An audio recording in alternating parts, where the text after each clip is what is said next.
right, everyone, welcome to this Ask Me Anything with Jun Jie or JJ. Thank you. That's Sorry, much better. sorry if I butchered your name. All right, No, so thank you guys for joining this Ask Me Anything. Thank you, JJ or Jun Jie for joining us. And JJ. all right, so yeah, maybe JJ, you can share a bit about yourself. Uh, like maybe you can share a bit about what is your educational background and what are you currently doing? Okay, sure. Just quick question. Do you guys want to check whether the audio and video is working first? Because I know It's we did like something it's like already working. It's already working. sure, we did something like that and the audio wasn't working before. Just in case.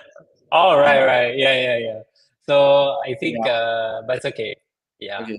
So hi everyone. I'm not sure how many people are watching, who is watching. But my name is JJ. I'm a software engineer. I have been coding for a few years, and now I'm working as a software engineer at Meta or Facebook Singapore. Um, yeah, I'll leave it at that first, and then we'll dive into questions and things like that. Yeah. All right. Okay. So for those who joined us, please leave a question down below. There's only one viewer. Don't know if it's me, but let's begin. Yeah, just all right. So maybe JJ, can you share a bit about how you got started in coding? So I got started in coding when I was younger, and during that time, I read a book about electronics, specifically about this thing called foxhole radio, which is basically how you make a radio that doesn't require external power source. So yeah, that's how I got started. So after I learned a bit more about electronics, and then I ventured into this thing called microcontrollers, which is basically like your Arduinos, your Raspberry Pis, and things like that. And to use those things to do electronics, you need to write software. You need to code them out. So yeah, so that's how I started learning programming. And after doing that for a while, I realized that it's much easier to learn. It's much easier to play around writing code rather than electronics. Because unlike electronics, I don't have to solder things, assemble things when I play with software. So that's basically it. That's how I started building software, how I learned programming, and that's how I got started doing everything I'm doing up to this point. Yeah. Right. So in a way, you started not really coding, but more towards, playing with, microcontrollers. For those who don't know what microcontrollers are, you can think of it as like a little, if correct me wrong, like a little motherboard where you connect wires and, play around with it. I don't really have a lot of experience in that, but I've done some soldering myself. It's something different, right? And Yeah. you venture to coding is because it's something that you don't have to do things too physically lah. Because microcontrollers you have to do a Easier lot. to experiment lah, basically. It is easier to right. Okay. Because if I So want to change, I edit a file and then I save it, and then I can see my change. Whereas with electronics, if you mess something out, it's a bit harder to figure out what's wrong, and then to change it is also quite hard. You have to like change your wiring, change your soldering, things like that. So I really enjoyed the quick feedback cycle of building things. And it's always, I mean, one of the nicest thing about building things is like seeing your product working. So having a very quick feedback cycle really encourages that idea, which is why I liked programming more than hardware later on. Yeah. right. So right now maybe Gigi, you can share a bit about what is your highest qualification right now? Because people might think like, oh my God, you're a high level software developer. You must have, high qualifications. So Gigi, maybe you can share. My qualification is that I have a diploma from Singapore's Temasek Polytechnic. So yeah, so it's a diploma. That's my highest qualification. Other than that, my qualification is that I code regularly. So yeah. Right. So I think like um, one thing that people might learn from you is that you don't have a degree, right? You only just have a diploma in IT, right?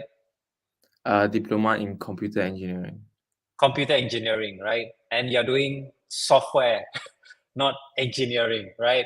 So I think there is maybe I would say a misconception with people on what it is required for you to be a high level software developer. I'm gonna say this about high level software developer, right?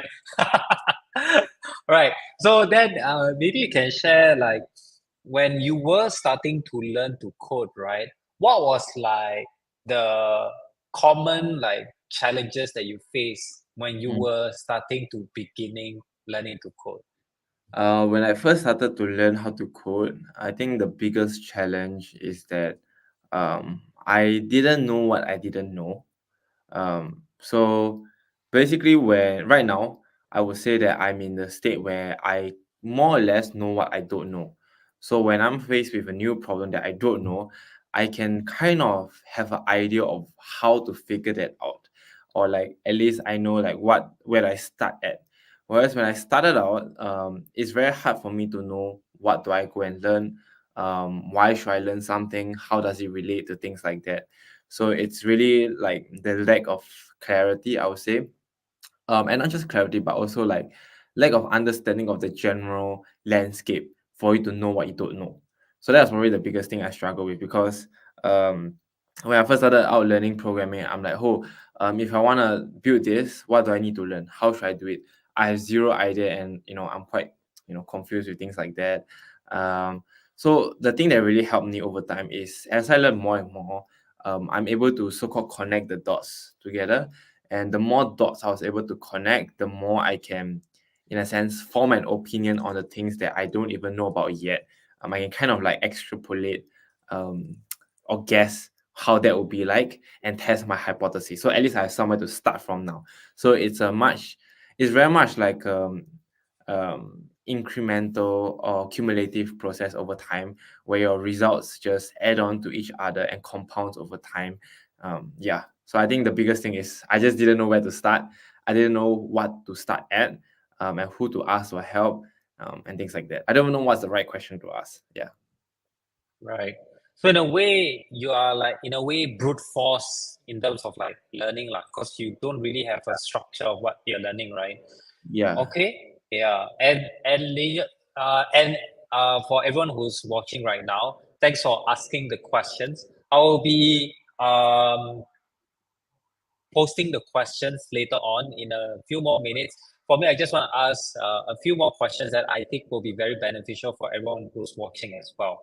So, when I think one thing that maybe you can share, since you are in a way self-taught, because I mean, other than the school that you went to, you actually learn outside of, after you graduate, you also learn coding, right? Yeah. So, how do you get yourself motivated? Mm.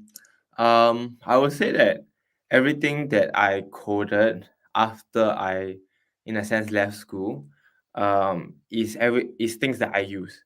So I don't really build a lot of things that I don't use.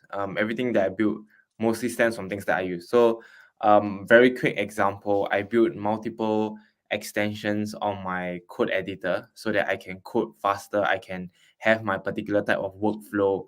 I built my own, UI library so that when I build websites and things, I can move faster. I built my own API library so that when I build other websites, I can build faster. I built Telegram bot library so that when I build a Telegram bot, I can move faster. So it's a lot of things that I'm building is I'm building for my own need because I want to use it. So in a sense, I stay motivated because I want to use the thing that I'm building.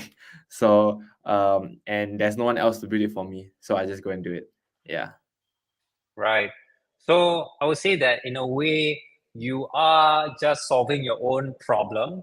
Yeah. And to do that, you just use code to build something to do something faster.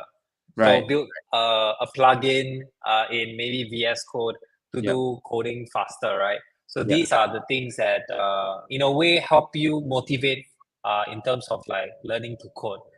Yeah. Okay, so yeah, right. So I'm going to share with you the questions that we have from the viewers. And for those who are watching, please do ask your questions. And I would say there is no questions that we are not open to, right? So in a way, there's no dumb questions, right? Unless you ask, is this a dumb question? The question, okay, I don't know if you guys get the joke. All right, let's move on. Okay, so from Kiura, how was the interview for Meta SG?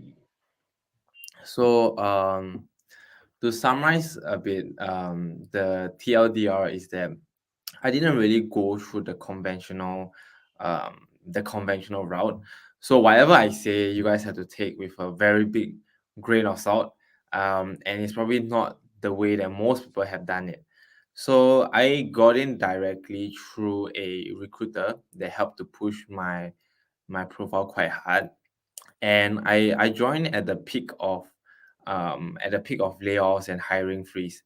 So when I joined that time, the main thing was that it's very hard to get like a full-time role and things like that, which is why my contract is a bit different.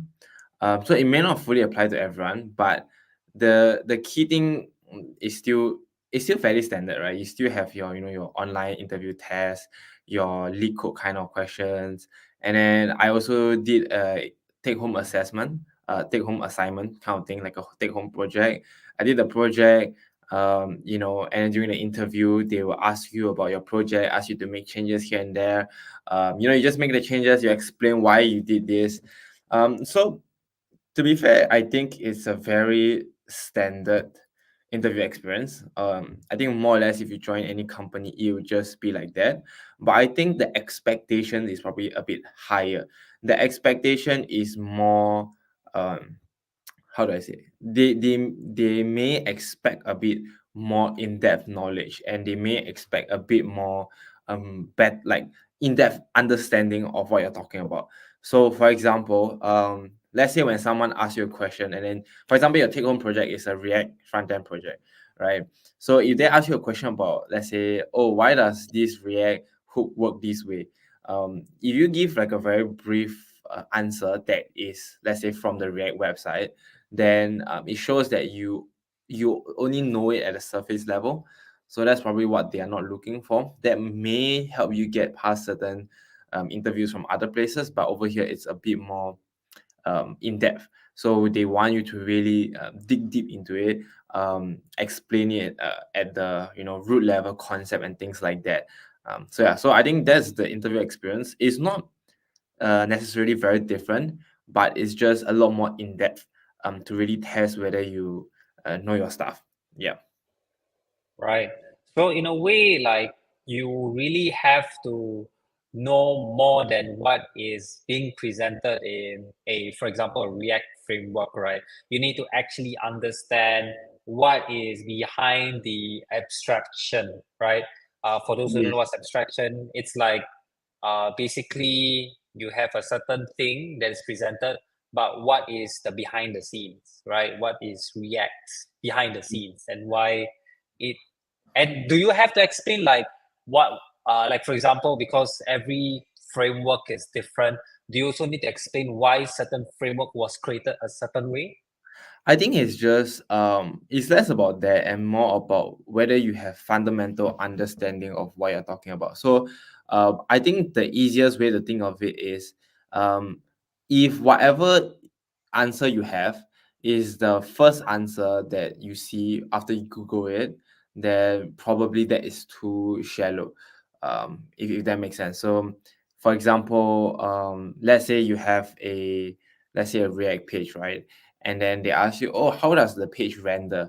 If your answer is, oh, using a virtual DOM, then that's a bit too shallow, because that's an answer that anyone can Google for and just see. So maybe what they're looking for is more of, okay, so how do I say? They may not necessarily ask you how does a virtual DOM works, but you need to have at least some understanding at the core level. So the reason why is that uh, they do not want to hire people who are um, essentially people who only know how to use a framework. They are trying to hire people who have, in a sense, deep understanding of the core technology, so that no matter what framework you use, no matter what technology that you use in the future, you can build upon your foundational knowledge and learn on the spot the new thing, rather than I say, oh, I only know how to use XYZ library. If I change it, then I have no idea how to use it. I don't know how to learn it. I don't understand the fundamentals. So that's really what I mean by is they're not just looking for surface level answers. Right. So I think it's you have to do a lot of homework lah, in terms of like understanding this depth of the framework, or even whatever technology you have Yeah, learned through, right? yeah. So Also, I sorry, mean, to yeah. caveat a bit, right? My experience is not a I'm not hired at a fresh grad level. So, for example, if you are a fresh grad level, or you're applying for a new junior position, then your interview process will be very different, right? Because for most junior positions and even fresh grad levels, they are really trying to test whether you know how to think, whether you have a clear thought process, and whether you can communicate that thought process. So it's if you see a lot of YouTube videos, it's a standard, or you must grind your lead code, you must explain your thoughts. So those apply a lot better for your more junior and fresh grad positions. It's just that how do I say it? The purpose of that is to test whether you can code and whether you can think and whether you can express your thoughts. But if you are applying for anything that is mid-level or more senior level, there isn't much of a point for them to test whether you can code. That's kind of like a given already. So the test is usually more of like how in depth do you understand your things, and what's your experience level at, rather than just can you code and can you think, because that's a minimal requirement in that sense. Yeah. Right. So, I mean, for everyone's context, Gigi is not a junior developer. He's mid-level, right? Yeah, Um. Uh. kinda lah, As kinda. in the tiering system that we have here is a bit different. So technically Mm. it's like senior, but Right, it's like fresh senior. Yeah. right. Okay, okay.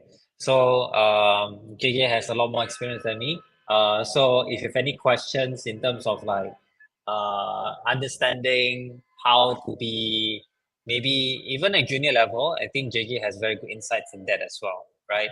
Okay, so another question from Kaz. Do you happen to be a very active contributor to any open source projects in GitHub or other sites prior to enrolling in Meta? So I wasn't exactly active contributor to any GitHub open source GitHub projects other than my so-called own. So basically I just I try to keep my GitHub all green. Um so I try to commit every single day, but none of it is to any um let's say very public and very popular open source projects. It's mostly just my own personal projects. And the reason for that is more of a it's a very easy way for recruiters and your hiring managers to see that, oh, okay, this person can code, right? There is no point in giving them basic coding tests. It's more of a, can we give them a test to understand what level are they at, rather than can we give them a test so that they can prove that they can code, if that makes sense. Yeah. So I would say that like,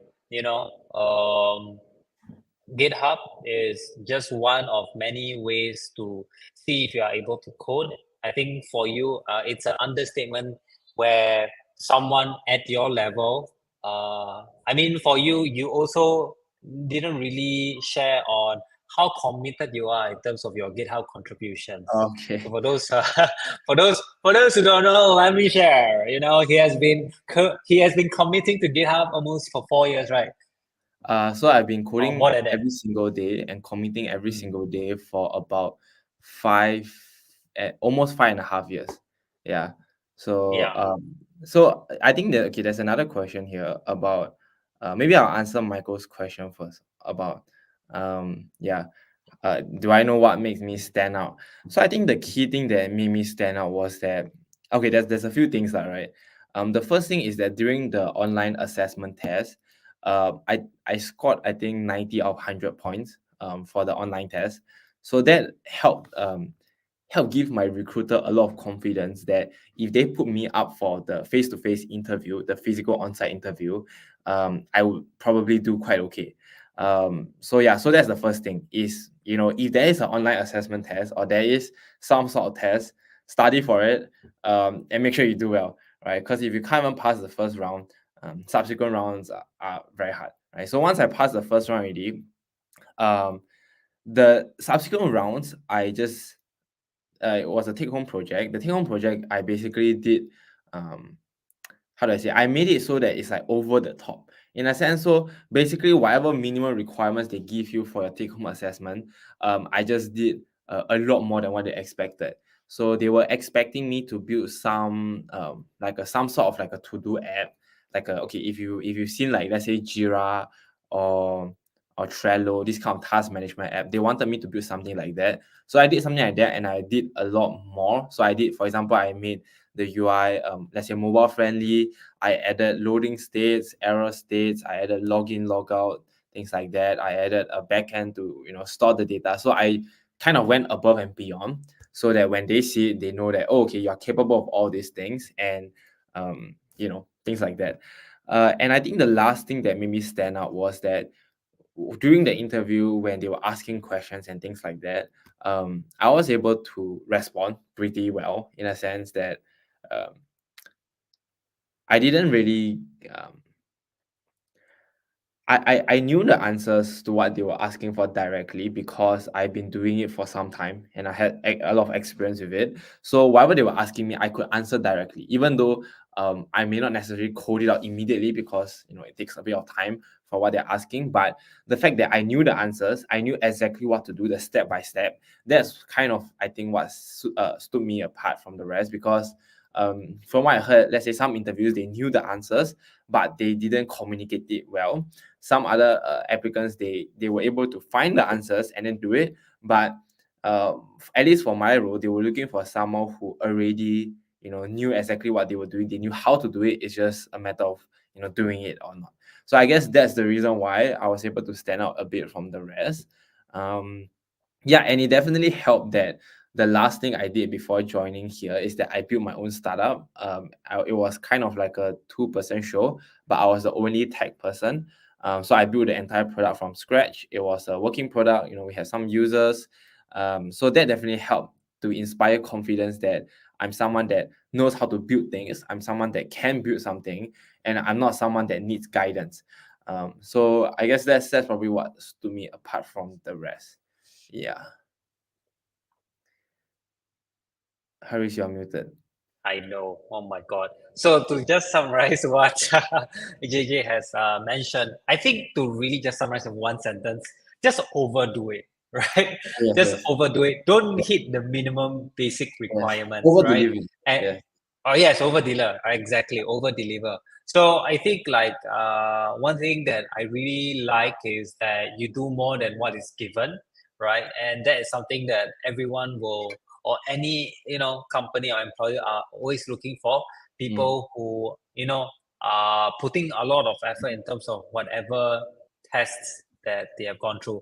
I Yeah. think the pretty normal thing is like, yeah, do well, yes, do well, but also Yes. do more, right? Yeah. So Yeah. yeah, to stand out, you have to do more lah. And especially in a position in a very big tech company, Yeah. you are against with a lot of people. So how do Yeah. you stand out?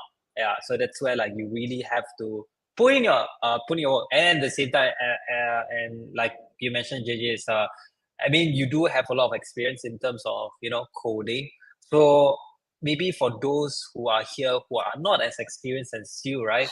How do you then stand out as someone who is more junior? Ah, I would say that I think the biggest thing that helped me when I was more junior when finding jobs is simply that I connected with the interviewer better. What do I mean by that? So, a lot of times when I interview at places, the one of the key reasons why some of the interviewers remember me or some of the hiring managers remember me is very simply because we during the interview or during the conversation, we talked about something very interesting, and something that we don't normally talk about in our day-to-day conversation that they just remember, right? So I recall one of the most memorable chats I had with one of the hiring managers was that okay, I can't reveal too much about who they are and exactly what they do, but essentially we started a talk about like, oh, how do we manage HTTPS certificates, and how do we handle multiple certificates in a single machine, and how do we sync these certificates across multiple machines. So it's not a very common engineering problem that people encounter, and it's and the only reason why I knew about that topic and I had something to talk about is because just before that I built like a URL redirector software kind of thing for Harris, in fact. And it was designed to support multiple domains, and it's like a white label kind of thing, and not a lot of software, but not a lot of software products do that. So it was a very interesting challenge and a very uncommon challenge. So when you have things like that to talk about, and you can somehow form a bond with your interviewer, that's generally what helped me stand out in a lot of my past interviews. It's usually just something super random that I didn't think that they care about, but oh, we strike our conversation and they realize that, oh, it's actually pretty interesting, and in a sense remember me, or made me stand out. I remember one of my earlier interviews. One thing that really made me stand out was that I built my own VS Code extension to do a certain kind of workflow task that helped me move faster. And my interview was like, oh, they also built something similar before. So, I guess those kind of common topic really made me stand up, because a lot of other junior developers are very much focused on how do I build a project so that when the recruiter sees and when the hiring manager sees, they see like, they think it's impressive. But I'm sure those kind of things they've seen a lot of, right? They've seen a lot of so-called Facebook clones, Airbnb clones, Twitter clones. That's like the standard thing a lot of people who are in web development go and build. But very rarely do you see someone who is building a software that can sync TLS certificates. So very rarely would you see someone that is building their own extensions on their code editors. Very rarely do you see someone building their own Chrome extensions so that they can work faster. It's just random things like that that makes you stand out. And the root of that is that you need to build more things, and you need to build more things that you care about. So instead of trying to recreate yet another tutorial on, oh, how do I create a website that there's like an Airbnb clone or Spotify clone, right? Do something that is more interesting to you. Do something that something you want to use day to day. That could be very different, right? One thing that there's one more project that I thought of that is very interesting is that I had a friend, he built a very simple extension, a Chrome extension that made the YouTube window bigger. So YouTube always, let's say if you open in theater mode, it opens not fully, it opens about 80% of the screen, and 20% of the bottom is just the title and everything. So he has a Chrome extension that when you open a YouTube video, it will automatically enlarge the YouTube video. So that was a very cool extension. And then when he talked about it, he was also saying that's how he caught his so-called recruiters eye and things like that. So I guess that's the main thing that makes you stand out, because if every other junior developer is building yet another Twitter clone, you have to do something else that is different. And the best way to do something else that is different that also keeps you motivated while doing it is something that you find interesting and something that you yourself want to use. Yeah. I know I gave quite a long answer, but I hope that makes No, sense. no, I think it's very insightful in terms of like what you've shared so far. So I think listening to that, I think I need to improve in Sigma School curriculum already. No, no lah. But I would say that like I do agree. One thing that I always share is that enthusiasm is free but powerful. Yeah. So meaning that when you build a project that you're super interested in, right? I Yeah. want to also show off. Uh, Exactly. Basically, I created, for me, right? I had this problem where I had to summarize meetings, right? Now there's so many AI summarizer, whatever, right? But before then, ChatGPT or GPT API, was just launched. And then for me, I was like, I have a problem, I need a solution. So what I did was a very simple MVP, right? Minimum viable product. So basically what I did was I used Google Docs, and then I just copy and paste the transcript, and then I create a Google App script, and then I use ChatGPT to create the API for me. and put inside the Google Apps script, and then create like a mini button, and then it just summarizes my transcript. So it's like I'm not looking for a job, but I believe that with that kind of interesting projects, you're able to like share, and at the same time, you are a user of your own product. So Yeah, you are someone that will be super enthusiastic about your product yeah, versus other projects that you might like, okay, follow along, which yeah. you might or might not feel motivated to For explain. sure, for sure. Yeah. And I mean, just to add on to that point, right? Like personally, me myself, I have at least 10 different software projects that I built for myself that I use every single day. At least 10. Um, and I think over the past few years, I forgot what's the last count, but I recall I built at least 160 plus different projects. Not a lot of them survived. Not a lot of them actually made it to the end, but it's the fact that I tried so many different things that really made me who I am today as a better software engineer. I would say I tried to build almost everything. I tried to build my own VPN. I tried to build my own database. I built my own programming language, my own Chrome extension. There was one time I was trying to build my own browser engine. Just building a lot of things gives you perspective into a lot of random things, and that's also how when you talk to a technical hiring manager, how you can strike up conversation and things like that. Yeah, so I feel like that's one of the key ways to stand out as a junior developer, because if you're just going to go for the cookie cutter, you know standard template that everyone else has, then kind of hard. Yeah. Right. So in a way, what you've described are all projects that I would say are not super beginner friendly, but super That's hard. how people think, right? A lot of Mm, people think that this kind of thing sounds very hard, but mm, when I started, right, I also started building when I was very junior, right, when I had very little programming experience. And I literally just Googled, like, how do I do XYZ? I try to break a big project down into the small parts, right? So, for example, when I was learning how to build my own database, it sounds very hard, right? How do you build your own database, right? So, the first thing is, okay, how do I use my programming language to open a file on my computer? How do I write to that file? And how do I read from that file? It literally starts from there, right? It sounds so simple, right? So how do you open a file? How do you read a file? How do you write a file?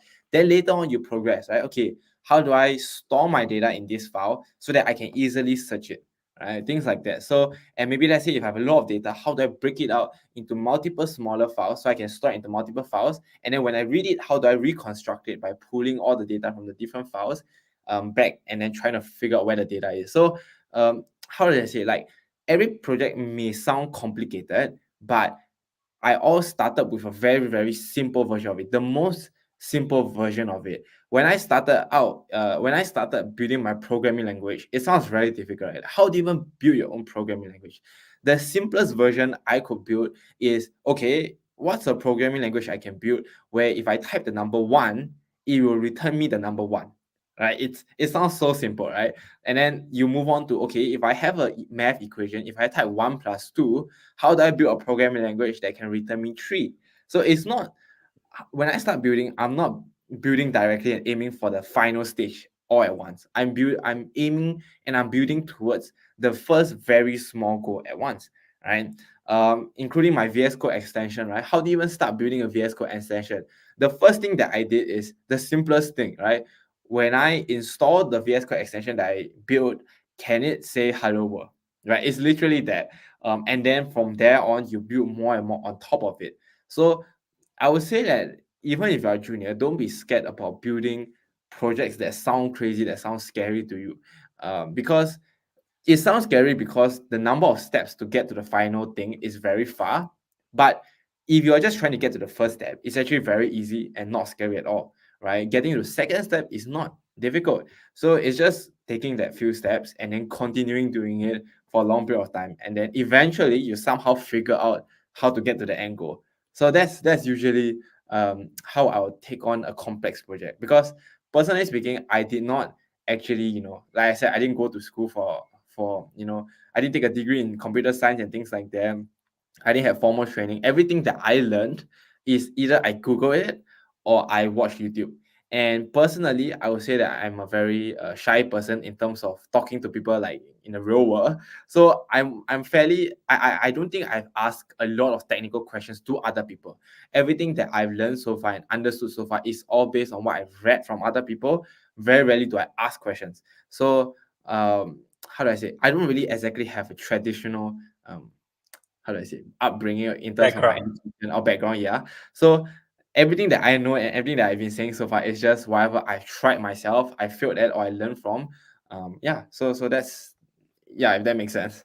Yeah. Yeah, so I think you answered one of the viewers' question, like any hardships that you dealt starting this journey. It's Yeah. mainly like breaking down big tasks into Yeah. smaller tasks, right? And like Right. start with the most simplest thing, like Yeah. creating your own programming language. When you type Yeah. one, it returns one. That's it. And then Exactly. you Exactly. slowly, right, build it up. Yeah. So, and then at the same time, like I guess it's also like a limiting belief, right? Yeah. Where you might think a programming language is hard, but if you were to actually like Google it and see how people do it, it's not that hard. Uh, Yeah. so uh, and and right now, you guys are in the best time because I think me and JJ, when we were learning to code, there wasn't ChatGPT, I w- Personally, okay, I have a hot take on that. Yes. right? My hot Please take is share. that especially if you're very junior, you should probably not rely too much on ChatGPT, right? Or similar AI tools. Sure, like it can definitely help in many places, but a lot of times the way it helps is more of like helping you move faster based on what you already know. So I mean, you definitely have example like let's say GitHub Copilot when you already know how to code, but you just have to write a lot of boilerplate code. AI Copilot can help you fill in the blanks, and you just type faster and things like that. But when you're learning, a lot of times is you kind of have to understand the core fundamental things. And sure, like ChatGPT can have all the answers, but for you to actually understand the core fundamentals, you have to do it yourself. You have to figure out the reason why, right? So unless you do that, it's very hard for you to build higher and higher level knowledge, because if your foundation is shaky, it's very hard to build that. Yes, the knowledge is easily accessible via AI tools like ChatGPT and whatnot, but it is not your knowledge. And if it's not your knowledge, it's very hard for you in your head to take building blocks and build it into a higher level feature or understanding or whatever, right? So I would say, especially at the beginning when you're just starting to code, it's very useful to it's very useful to use Google and by searching for answers, because when you search for answers, you see other people, for example, Stack Overflow, you see other people asking the questions and you see people answering the questions. And it's not about just getting the answers, it's also about understanding how they thought of the answers, right? If you see a lot of Stack Overflow questions, seeing how people ask the question helps you to learn, right? It's not just the answers. You're seeing how they thought about the problem, how they arrive at their problem is very insightful. And looking at answers, seeing how they break down the answers is also very insightful, and how they arrive at the answers. It's not just about the answer itself, because the whole point of learning is the journey itself, not the end goal. If you just skip the whole journey and you go to the end goal, yes, you may get there, but you don't know the way to get there. And the next time you need to walk the same way again, you don't know how, because you've never learned the way. You just learn where the destination is. So that's my hot take. I know some people will not agree with that. But yeah, that's just how I think about it. Yeah. No, I do agree that in a way you have to understand, and the method of understanding can vary because an older programmer might say, "Oh, I've read books about programming, and that's how I learn." So I would say that the medium of understanding will always change throughout Mm. time, but I do agree that you have to understand. You can't Yeah. rely ChatGPT to understand for you. You have to understand because when ChatGPT or whatever creates the code, you have to understand whether that code is something that will be not say good, but something that will help you in whatever tasks that you need to do. And I do also agree that when you were to see how someone come up with the solution, you actually learn. right? Not just the solution itself. Because in the end, right, you're going to put a code inside a file, right? But you need to understand why this code works, right? And you can just, yeah, and all of these things can only happen when you actually go through uh, actually understanding. And you also need to have a very good basic like in terms of understanding the more harder concepts. You cannot outsource that understanding through ChatGPT, Mm. because I think that that's something that you will have to go through. And in the end, when you go through technical interviews, you need to go through yourself, not Yeah. ChatGPT. Yeah. Yeah. So Maybe yeah. let me I think very related to that point, right? Let me answer the question that Kaz asked a while ago at 8:07 p.m. How would you summarize your experience? So related to this and any hardship that I dealt with when I started my journey, right? So I think it was definitely very hard because I went through one of the harder routes. So when I started learning programming, like when I started fully diving in, I didn't just start with building things. Um, like fun fact, I started out learning how to code by learning how to do competitive programming, which is basically how do you solve kind of like brain teaser like questions, like leak code questions. Yeah, so that was really hard. And when I first started, there were many times that I wanted to give up. And I think at the start of my career, there was also many times that I wanted to give up because it was just so hard, right? And I couldn't see um I couldn't see past the end where I would stop feeling that everything is so hard, right? And that was I think the hardest part about it is you don't know whether you are gonna succeed or not, and you don't know whether you're gonna make it or not. But I think the one thing that was very comforting for me was that I heard many more experienced people than me. I heard many seniors say that most people go through that phase, and it's a how do I say it's a very the whole thing is a very simple process, right? Because no matter how much we no matter how much we feel like we can't make it, no matter how many times I feel like I'm stupid, I don't know what I'm doing, I at the very least understood the core concept of if I want to become a better programmer, I need to code more. So that was like the core insight. I don't think you can call it an insight. It's so obvious, right? So, but in a sense, I trusted that insight a lot. I put all my faith in it. So all I did is whenever I feel so-called down, I don't feel like I believe in myself, I just coded more. And in a sense, um, because of that, I built so many things. I coded so much that there's overwhelming evidence in my life that I know what I'm doing more than how I feel like, oh, I don't know what I'm doing. So that's what is the biggest thing that helped me. So okay, my point is, if you feel a lot of hardship, um, the best way to make yourself feel less anxious and feel less like you're struggling is just to do more of it. It sounds very counterintuitive, but the idea is that the more you do it, the better you'll feel about it, because in a sense you're making progress towards it, and you may not see the progress immediately in a day, a week, or even a month, but over 6 months, over 1 year, you can definitely see a huge difference if you just stick to it. Yeah. And okay, to answer the question on what's my experience getting the Fang. So like I said just now, it's kind of different, but I have quite a few other friends who are also in Fang, and the general consensus is that getting into Fang is not complicated and it is not complex. The whole point of the whole difficulty with getting into Fang, there is a portion of luck that definitely plays into it, but more importantly to that is just how prepared are you, right? So if you how do I say if you apply to Fang thinking that, oh, I'm praying that I get in, and but I haven't done a lot of preparation, I'm just trying my luck and then see whether I can get in or not, then chances are you'll be filtered out very quickly, right? So I think the key thing is getting into it. The process is actually fairly simple. It's just, are you prepared to answer the interview questions, right? And if you know that the interview questions are very, let's say, data structure and algorithms heavy, especially for a fresh grad or junior position, then you just have to do more of it. And how much more is the real question. It's not like what should you do. It's just how much should you do.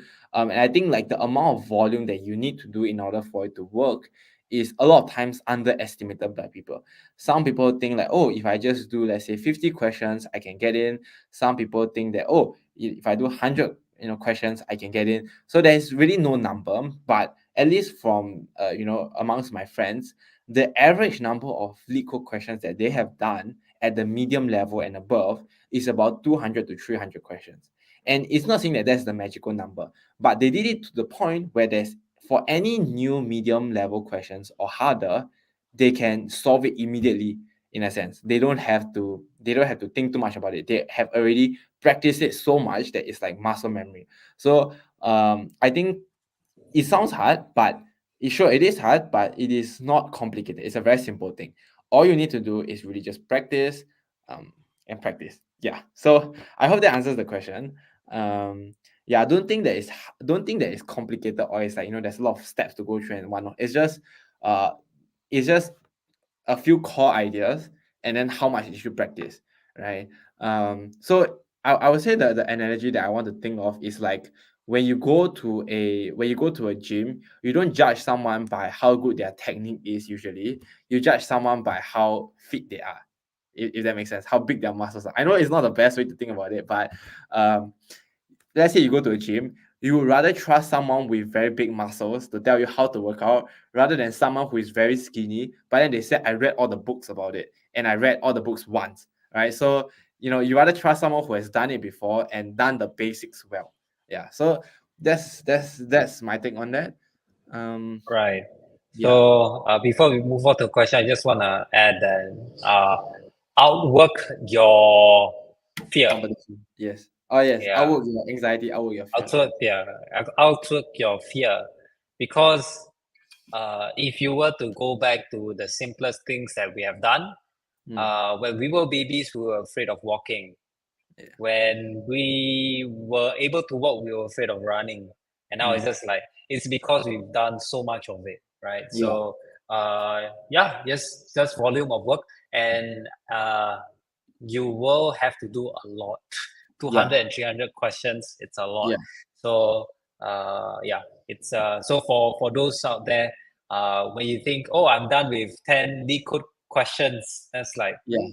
nah. Yeah. There's a lot more to go as well. Exactly. Yeah. Exactly. So I think the last thing that we talked about ties in very well with this question, right? So how do we know we are ready to apply for jobs? I would say that there's kind of like two parts to this answer.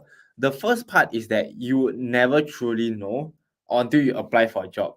So my suggestion is very simple: apply to as many jobs as possible, and even apply to the ones that you may not necessarily want to get into, so that at least you can practice interviewing. You're confident, you understand the process, it's not your first time interviewing. And through that, by talking to more and more companies, you will be able to kind of gauge how ready you are, your level, based on their responses. So of course, if let's say one company say that you suck, doesn't mean that you suck. But if 10 companies say that you are totally not ready for work, then probably you have to adjust your own leveling based on that. But if let's say 8 out of 10 companies all extend you an offer, that means you're ready, right? So there is no real concrete answer that you can have for yourself. You really have to go and just apply and try to kind of gauge the market in that sense, and how the market feels about you. So that's the first part.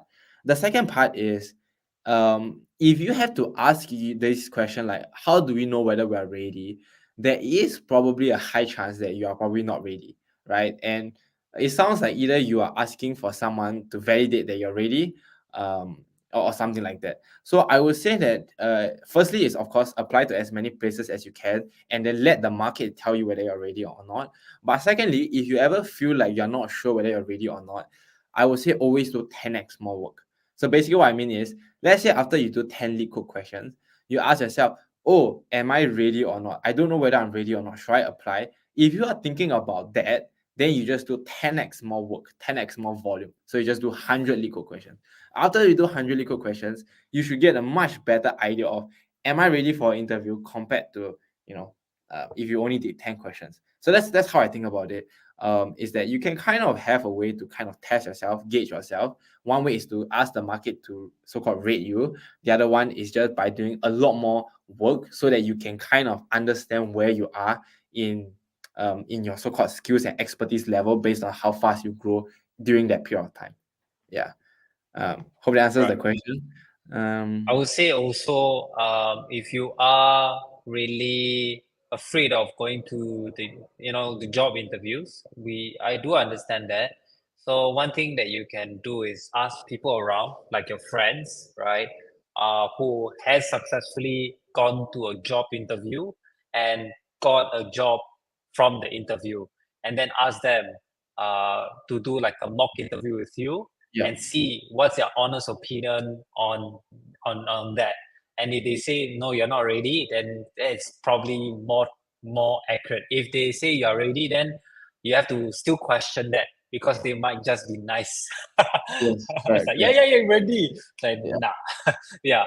So, but I like what JJ has mentioned. It's like, if you think you're not ready, just do 10 times more. So yeah, after 10 legal questions, I'm not too sure, do 100. yes. After 100, if you're still not sure, do 1,000. Yeah, and that ties very well with the last thing that Cass mentioned, depth over breadth. So I would say it's just about depth over breadth. It's about if you do 10x more work, but you are just doing it for the sake of doing it without fully understanding it, then there's no point to, right? So understanding the fundamentals is very important compared to numeric milestones, because if you go to an interview and you tell your interviewer, hey, I've done 1,000 lead code questions, that means nothing if you can't solve that one question the interview gives you, if that makes sense. So the whole point of doing that much work is not just to have that numeric milestone, but it's so that you really drill the ideas and the fundamental concepts into your brain, right? So unless you fully understand something, it's very hard for you in a short time period to articulate it well, which is what the whole interview is testing, right? The interview is not just testing whether you can solve the problem, right? Maybe you've seen 10 problems that is like this, and you memorize the answer, you can solve it. But if you can't articulate your solution, you can't articulate why did you solve it this way, you can't articulate the pros and cons of this thing, then you are worse off than not being able to solve it, right? Because what's the difference between you being able to solve it and not being able to solve it if you don't even understand why did you solve it that way? So definitely, like, do more, but do more for the sake of helping yourself understand it rather than doing more for the sake of having that number, in your lead code profile or something like that. Yeah. Yeah, I think I would say optimize for understanding, right? Yeah. And to be honest, from how I understand coding concept is, in all honesty, just keep on doing and doing and doing. One day it will click, and that has happened to me many times. I don't know about you, JJ. Have that Yeah. happened to you? For sure, for sure, for sure. Yeah. Yeah. So I think like that's where, like, in a way, you have to trust the process, and Mm. somehow your brain will actually connect the dots in terms of understanding. Yeah. So if you're confused of one concept, just keep on doing it until one day, hey, okay, makes sense. Yeah. Yeah. So maybe you can share also, JJ, of like, what are some things outside of like coding that helped your coding? So I know you need to do a lot of coding Okay. stuff to be very good at coding, but is there any other things outside of it? Like, do you do you sleep? Do you eat? Okay. Okay. I mean, for sure, I like you need your life to be so called um kind of well taken care of for you to be able to focus all your energy on coding. But I think there isn't really, I think, I've been talking for like almost an hour now, but all of this is so-called the so-called the extra stuff, right? The fancy stuff on the side. The core stuff is still, are you doing the inputs that is required for the output, right? If your output is that you want to be able to successfully pass an interview, then look at what the interviewers are asking. If the interviewer is asking for a legal question, then okay, if that's the case, what is the input that is required? The input that is required is to code more and to practice, do more practice question, right? So I think, a lot of times we talk about things like, oh, what's my morning routine, what's my night routine, how do I set up my coding environment, how do I optimize my eyes or whatever, right? So all of this is fluff if you can't get the basics right. So I would say that there is nothing more important than getting the basics right. Getting the basic right and doing 1,000x of it, it will help you more than someone who optimize everything else in their life. So if you are worried about let's say, oh, am I able to do this, am I able to do that, am I able to improve my coding skills, stop thinking about everything else that is unrelated. Just focus on the core thing, and the core thing is just to code more, right? Like, sure, you can do more things to help you code more, but if you're not doing the coding itself and you're thinking about the coding itself and you're talking to others but asking how do I code more, um, all of that is a waste of your time. You'll be much better served by just coding. And I don't say that as oh, you shouldn't talk to other people, you shouldn't learn from others and whatnot. But I say that as a you know coding itself, and being able to learn this skill is not a very complicated thing. It's just the more you do, the more you practice, the better you become at it. And from personal experience, when I started out, I basically coded every single day. I didn't take a single day off. I know it's kind of extreme, I'm not saying that you have to do that, but just from what I did myself, I did it every single day. It's been more than 5 years now. I still do that every single day. After work, I code my own side projects, things like that. So I just did a huge bunch of volume, and there's I have a software on my code editor that can track how much time I code on average. So when I started out, for the first year or 2 years, I averaged 9 hours every single day coding, with about 7 hours on the keyboard. So it's just really just you know really doing a lot of volume of it. So however much volume you think it takes for you to succeed, you need 10x more. So that's how what I always tell myself. If I think that I just need to code every day for 1 year to succeed, I will say, okay, just to be sure, I will do 10 years of coding every single day. So that's just my thoughts, and my take on this. Is don't overcomplicate it. You know that the key thing that you're missing is doing more work. So the doing needs doing. Just go and do it. Don't think about everything else. Everything else is a distraction. Yeah. I hope that makes sense. Sounds like a motivational speech. Very good, very good. So, yeah, I think just really go down to the basics of being good at coding is to Yeah. just keep on coding, right? Yeah.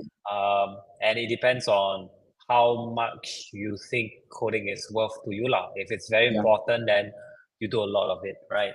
Yeah. So I think maybe a last question before we end off.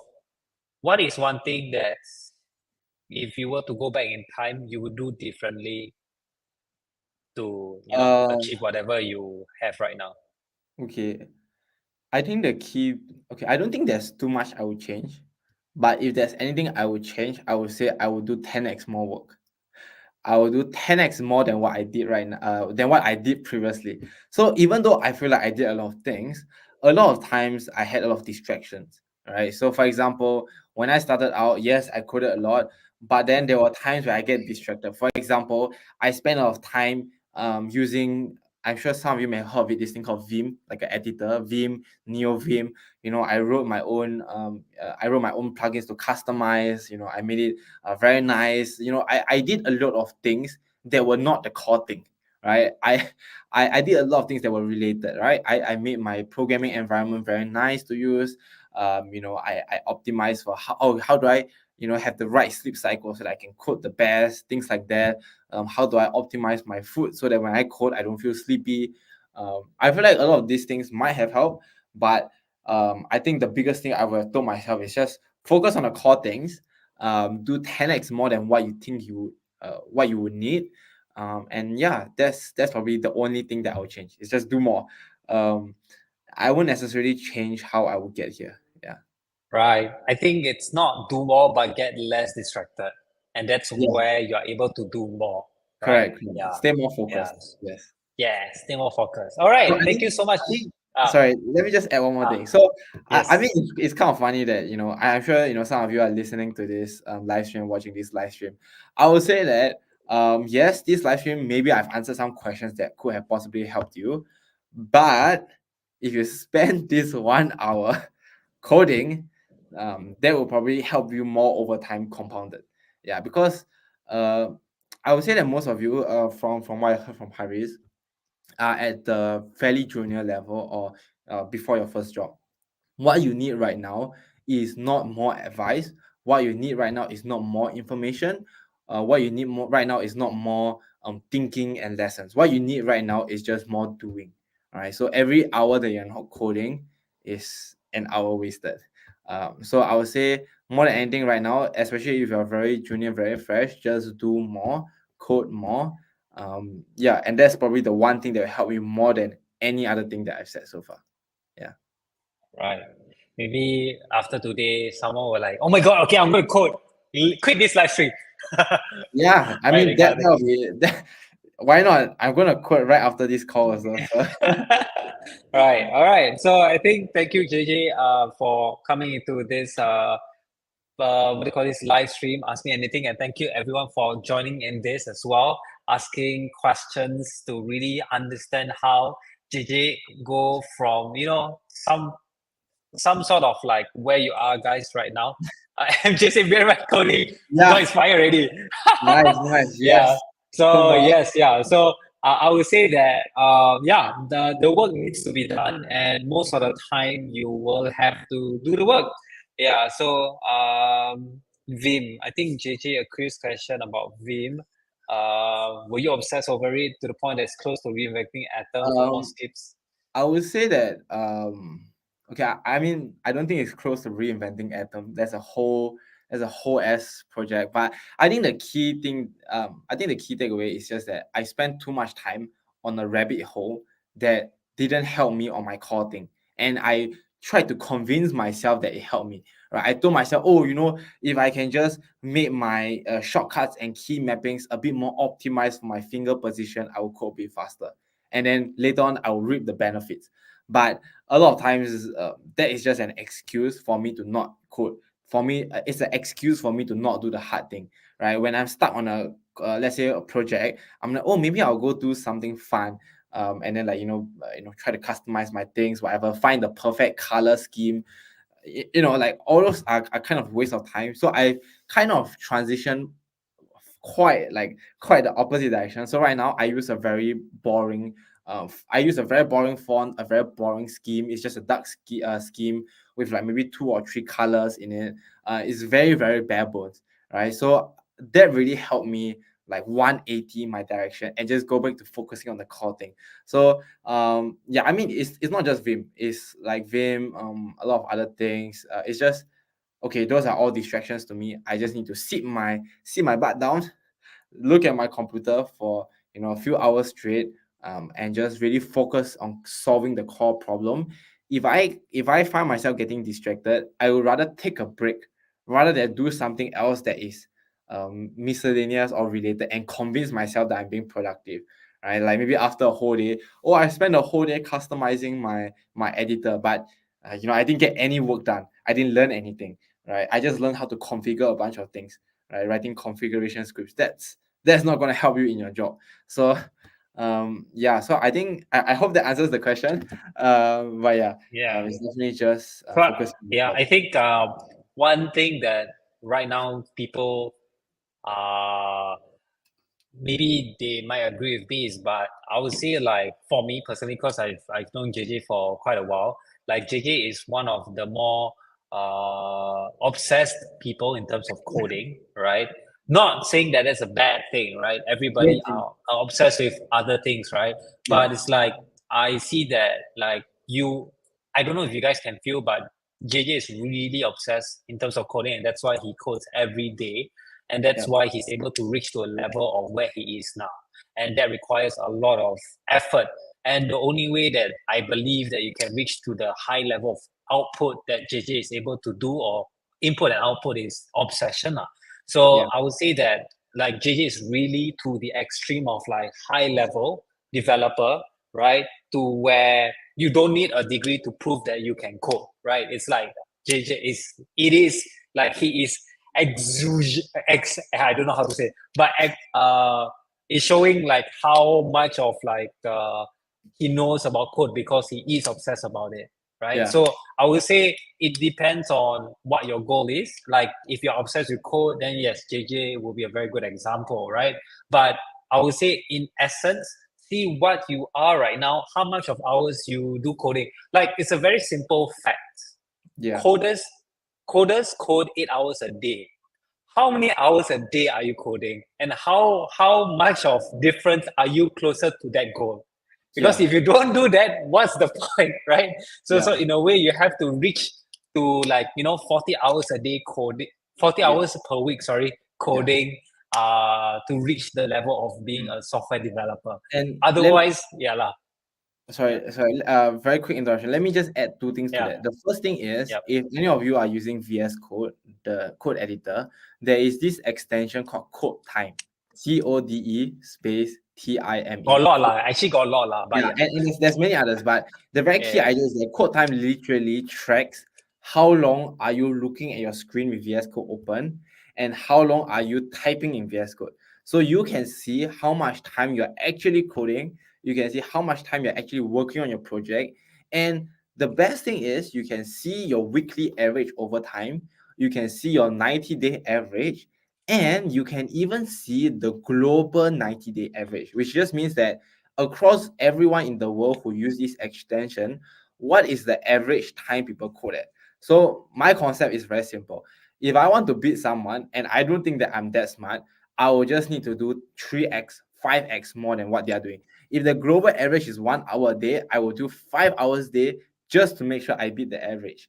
And that's how, I mean, just now we talked about like how do you set yourself apart in a bunch of junior developers, right? That's how you do it, right? Like so I think that's the first thing, is being able to track yourself to actually see how much time are you actually spending coding, right? A lot of times we say, oh, I worked on this project the whole day, but actually, I did for a while and then I got distracted. I watched a bit of YouTube, I watched this live stream talking about how to code more, and then I went back to code. After a while I got stuck on the thing and then I go Google a bit and I come back. So I actually didn't really do a lot of things. So the first thing is measuring it to know it, right? And the second thing is, we talk a lot about, like, being obsessed with coding and really so-called going onto the grind, right? But I think looking at that alone is very hard, because nobody starts off being obsessed with coding, right? Like, being obsessed is not the end goal. Being obsessed is just a side effect. So the reason why I code so much is just because I have fun coding, I enjoy coding, and when I code, I don't feel like it's work. In a sense, what do I mean by that is I will code for free because I think it's fun and I want to do it, even if nobody paid me to do it. I would when I join a company, I want to learn how they code because I think that it's such a fun thing to learn. When I see how they build something, I'm like, oh, that's how you create something like that. I enjoy learning that process. So it's not that I started out saying that I want to be obsessed. No, that's not how it works. Is I think it's fun, so I do more of it. And the more I do, the easier it gets, so the more fun it becomes. Then I do more. And over time, this gives off the impression that, oh, you are someone that is obsessed with coding. But actually, it's just because it's almost like you're playing a game every day and then you're just having fun with it. And then somehow it's like, oh, I'm getting paid. Thank you. So that's really how it all started. Yeah. So, and in fact, I see Kaz last question. Not really question, but like last thing that he typed. This healthy obsession and efficiency pattern, right? So, in fact, you mentioned one of my all-time idol, Primogen, right? The Prime. So the Primogen is really someone I look up to, right? The Primogen is really someone I feel like I want to be, just because of how passionate he is about coding, just because he is so passionate about learning new things, and I really enjoy his takes on a lot of things. So, if Parmesan is someone that you look up to and someone that you work towards to becoming, that's awesome. And also the other people that you mentioned, right, like Trash Dev, Chris Bautista, and things like that. So, it's really about, okay, I mean, sorry, very, very quick side note once again, right? Imagine you have an interview and the person you're interviewing, the person who is interviewing for your company is Primogen, right? Even if they may not fully be the best suited for the role, you definitely remember them because of how passionate they are about coding, how passionate they are about technology and things like that, that you remember them. So, I think that if you have that type of passion and you have that type of fun while doing this kind of work, it will definitely shine through very easily to your interviewer and hiring manager. Yeah. Yeah. So I would say that yes, I think obsession can be a side effect, and I think it's also like how you are able to find your fun, and that fun can also be a career as well, Mm, which I think that's a very good thing to have as well. Because mm. if you're having fun doing what you like, then it's not really working, right? Yeah. Yeah. So I think that's something that people can, take uh, or learn from in terms of this has changed. But I do have another side of that coin. For me, I'm just obsessed with working. So whether it's fun or not, I just like working. So yeah. So I think when I was a Flutter developer, I think I was obsessed with Flutter, and to a point where like I was given a Google developer title, right? And Mm, Google developer expert title. So it's like how to say like it's something that I think I enjoy, but it's not say fun most of the time, right, mm. JJ? I don't know whether it's if 100% of the coding aspect is fun, right? If Yeah. it is great, For right? sure, for But sure. for I me, mean, there are yeah, many yeah, times yeah, that are frustrating, and like, why am I doing this? But I think it's more of like when you zoom out a bit more, and then you see it from a higher level point of view rather than the day to day things, that you get to really enjoy the experience. Yeah. yeah. All right. So I think that's about it. Thanks everyone for joining Thanks, in this everyone. EMA. All Yeah. right. So Thanks for if listening to me anything, talk so long. no worries. I think everyone is like enjoying your knowledge and information. Yes, yes, So yes. I think if you have any questions, let us know in the comments down below. And if you guys want more of this kind of sessions, just let us know as well. Or if you want JJ to be back, let us know as well. All right. So thank you, JJ, for joining in Thank this you, Harry. Thank EMA. you. And thank you everyone for joining. And I'll see you Yeah. guys soon. Bye bye. Bye.